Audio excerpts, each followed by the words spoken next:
In May 2016, a foreign policy advisor to Donald Trump's campaign told a high-ranking Australian diplomat that Russia had political dirt on Hillary Clinton. When WikiLeaks began publishing leaked Democratic Party emails 2 months later, that diplomat informed the FBI of the Trump aide's extraordinary disclosure.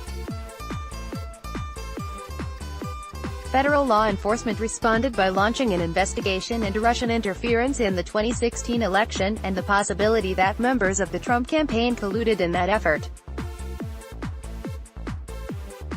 As part of that inquiry, the FBI sent an informant, an American academic with ties to the Republican Party, to speak with at least 3 Trump campaign advisors, in hopes of determining whether they had been in contact with Russian agents. None of this leaked to the press before Americans cast their ballots.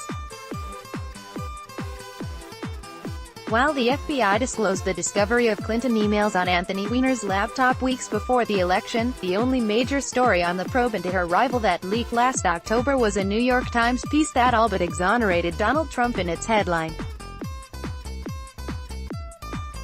Now, the president is publicly arguing that this informant was not an FBI asset assisting in a legitimate counterintelligence investigation, but rather, a spy that the Obama administration embedded in his campaign for political purposes. Trump has presented no evidence for this claim. And given how much politically damaging information federal authorities possessed about the Trump campaign before Election Day, and chose not to disclose, the president's charge does not even make logical sense.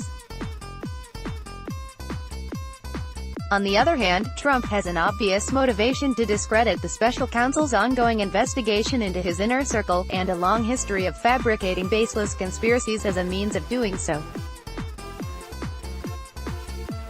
Meanwhile, the Associated Press revealed this week that the president recently told a confidant that he wanted to brand the informant a spy, believing the more nefarious term would resonate more in the media and with the public. Republicans on the House Intelligence Committee looked at this set of facts, and concluded that Trump's allegations of malfeasance were so alarming and well-founded, those charges justified forcing the FBI to out its informant, demanding investigators disclose sensitive information about their ongoing investigation in a classified briefing, and inviting the president's lawyer to attend said briefing about the investigation of his client.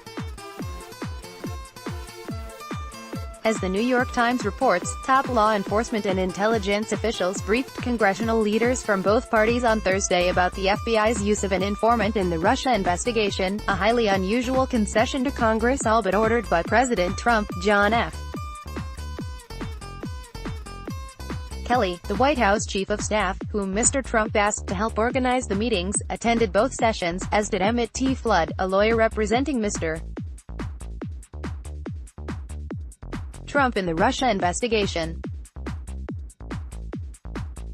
Their presence was highly unusual in a sensitive congressional oversight briefing, and it raised the specter that top aides to the president could gain access to closely held information about an investigation of the president and his associates.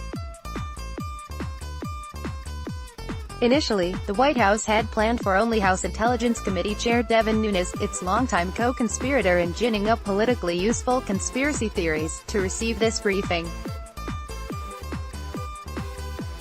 But Republican Senate leaders demanded an invitation for the so-called Gang of Eight, a bipartisan group of senators who have access to the government's most sensitive secrets.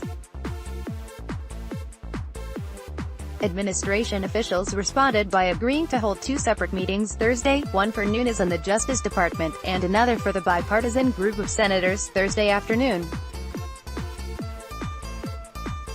This outraged Democrats, who demanded that at least one member of the opposition party be included in the first meeting, so as to ensure that the administration was sharing the same information with Nunes as it was with the Gang of Eight. Ultimately, Democratic Congressman Adam B. Schiff was allowed into the briefing with Nunes. Afterward, Schiff told reporters, "Nothing we heard today has changed our view that there is no evidence to support any allegation that the FBI or any intelligence agency placed a spy in the Trump campaign or otherwise failed to follow appropriate procedures and protocols. But all signs suggest that the president will continue to agree to disagree." Clapper has now admitted that there was spying in my campaign. Large dollars were paid to the spy, far beyond normal. Starting to look like one of the biggest political scandals in U.S. history. Spygate, a terrible thing. Donald J. Trump, at Real Donald Trump, May 24, 2018. Not surprisingly, the great men. Comey was a terrible and corrupt leader who inflicted great pain on the FBI.